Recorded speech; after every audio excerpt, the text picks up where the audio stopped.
Tired of ads barging into your favorite news podcasts? Good news. Ad-free listening on Amazon Music is included with your Prime membership. Just head to amazon.com/ad-free news podcasts to catch up on the latest episodes without the ads. Enjoy thousands of Acast shows ad-free for Prime subscribers. Some shows may have ads.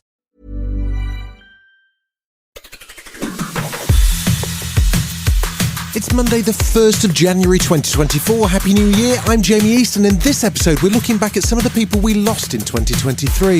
From music legends to stars of stage and screen, we're celebrating some incredible lives. Grab a cup of something hot, put up your feet, and get up to speed on the 7 biggest stories of the week. This is the Standout 7 from the Smart 7. It's news, But not the news. 2023 saw the loss of a number of greats from the fashion world, including one of the original supermodels, Tatiana Petitz, in January, Jane Birkin, who died at age 76 in July, designer Paco Rabanne, and 60s fashion queen Mary Quant. Beloved bassist of the band The Smiths, Andy Rourke, passed away in May, and American musician Robbie Robertson died aged 80 after a long illness in August. We were also shocked to hear of the sudden deaths of S Club 7's Paul Catamol and the Scripps guitarist Mark Sheehan, who died aged just 46 after a brief illness. But it was with huge sadness we all learned of the untimely death of the singer Sinead O'Connor in July.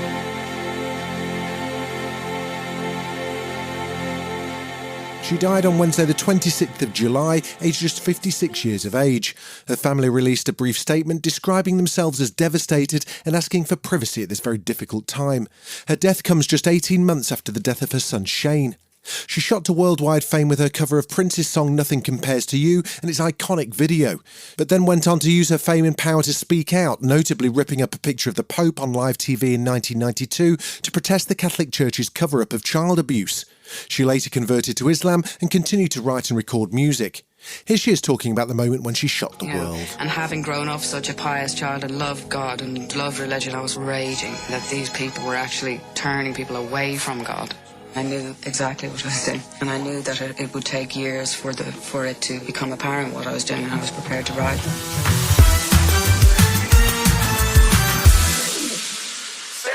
In June, the death occurred of British politician and well-known actress Glenda Jackson, as well as American actors Richard Belzer and Lance Reddick. We also saw the untimely death of Euphoria's breakout star, 25-year-old Angus Cloud, and the actor who won an Oscar for his role in Little Miss Sunshine, Alan Arkin. 90s movie star Tom Sizemore died in March of a brain aneurysm, but in October, the announcement of the sudden death of Matthew Perry left us all reeling.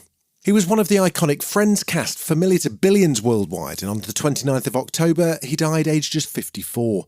His portrayal of the wisecracking Chandler Bing was a huge part of the success of the sitcom. He was nominated for 3 Emmys in his career, including one for his work in The West Wing. He spoke openly about his addiction to alcohol and prescription painkillers that saw him in and out of rehab even as the show was at its peak. He took this battle seriously and set up a sober house in Malibu, dedicated to helping fellow addicts. In fact, he spoke about how important that work was and how he wanted to be remembered back in 2022. Best thing about me, bar none, is if somebody comes up to me and says, I can't stop drinking, can you help me? I can say yes and follow up and do it. That's the best thing. And I've said this for a long time. When I die, I don't want friends to be the first thing that's mentioned. I want that to be the first thing that's mentioned. And I'm going to live the rest of my life proving that. We lost many prolific and loved musicians and singer-songwriters last year. In February, we lost icons Burt Bacharach and David Crosby of Crosby, Stills and Nash. And in April, 96-year-old activist, movie star and calypso singer Harry Belafonte died. 2023 was also the year that Bernie Marsden, Robbie Robertson and DJ Casper, best known for his Cha-Cha Slide, passed away. Guitarist Jeff Beck also died in 2023, as did 96-year-old singer Tony Bennett. But there was one legend we thought would never leave. Tina Turner, the Queen of Rock and Roll, died at aged 83 in May. She'd been ill for some time and passed away peacefully in her Swiss home. Tributes flooded in from across the globe from people like Mick Jagger, Gloria Gaynor, Naomi Campbell and loads more. She was a true icon, not just as a singer, but also acted in Mad Max and wrote a memoir that became a hit movie with Angela Bassett. She performed at the Grammys in 2008 with Beyoncé and had recently just made a documentary for Sky simply called Tina. I'm a girl from a cotton field that pulls myself above destruction and the mistakes. And I'm here for you.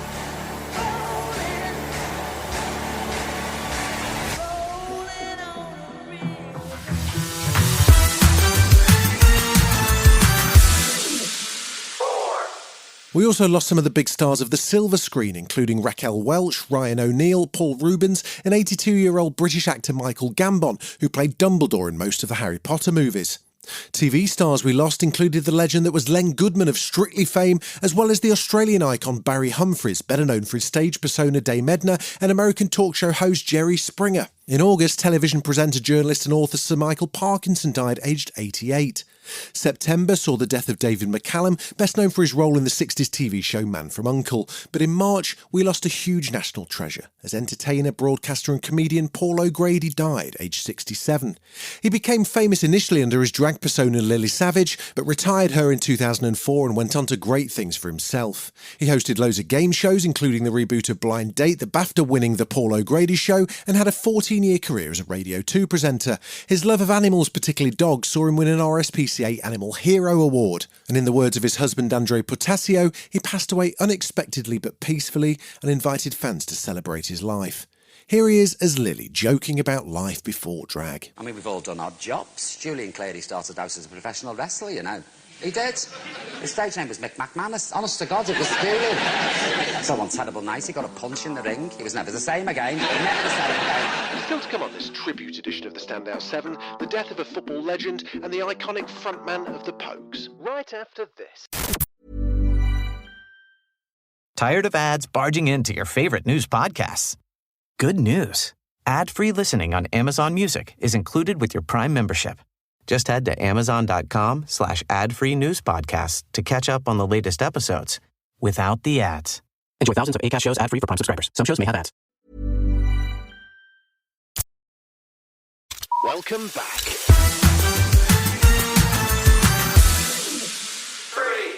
We lost some sporting giants in 2023, including England footballer Trevor Francis, who was Britain's first £1 million player in 1979, and just recently Terry Venables, the man who guided England to the Euro 96 semis and Barcelona to the 86 European Cup final. And in November, the streets of Manchester were lined for the funeral of one of the all-time greats of English football, as Sir Bobby Charlton was laid to rest in his hometown. Widely considered one of the greatest players of all time and brother to Jack, Sir Bobby was a member of the England team that won the '66 World Cup, the year he also won the Ballon d'Or. Crowds gathered along the funeral route in Manchester, which travelled past Old Trafford and onto the Manchester Cathedral. Mourners included Prince William, former United manager Sir Alex Ferguson, and players including Roy Keane, Paul Scholes and England manager Gareth Southgate. His brother Tommy spoke to BBC Breakfast before the funeral and described how close he was to Bobby. As a man, Bob was honest, fair, and I've said this before, I could talk to Bob. I'm not an intellectual, but Bob was. And I would love talking to him because he talked common sense.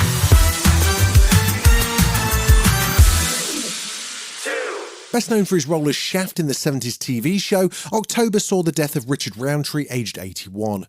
June saw the death of author Cormac McCarthy, who wrote the novels No Country for Old Men and The Road, which were later made into incredible films. The famously reclusive author died in June in Santa Fe, New Mexico, aged 89.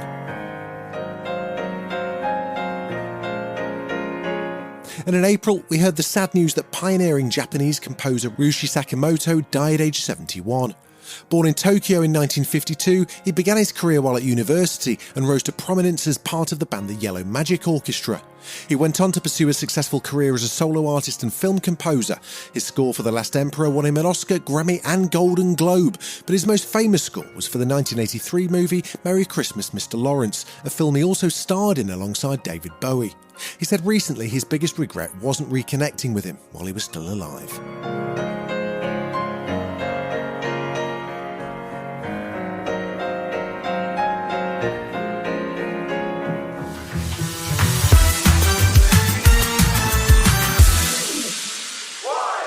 December just gone was a tough month, with the deaths of actor Andre Brewer, star of Brooklyn Nine-Nine and Homicide: Life on the Streets, of lung cancer aged 61, and the death of Birmingham-born poet, professor, author and activist Benjamin Zephaniah from a brain tumour diagnosed only 8 weeks before his death.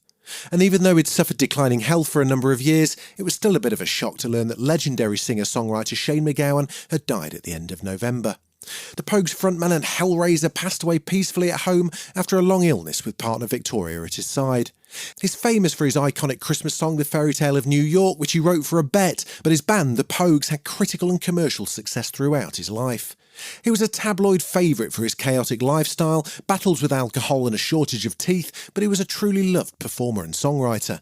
Tributes poured in from the music industry and also from the President of Ireland, who called him one of music's great lyricists. And here is Shane chatting to Frank Skinner in 2004 about public perceptions of him and whether or not it affected his life. Rest in peace, Shane, and everyone we've mentioned today. I couldn't give a f*** people want me to be, you know what I mean? Like I'm an entertainer, you know what I mean? Like people want me to get out on that stage and like blast it out, you know what I mean? And they get involved in it, and it's an audience. Like a good gig is where the audience love it, yeah? You've been listening to The Smart 7. We'll be back tomorrow, as we are every single day at 7 a.m. in just 7 minutes. Do us a favour and hit your follow button so you never miss an episode. We hope 2023 was kind to you and that 2024 brings you everything you wish. From all of us here at The Smart 7, Happy New Year.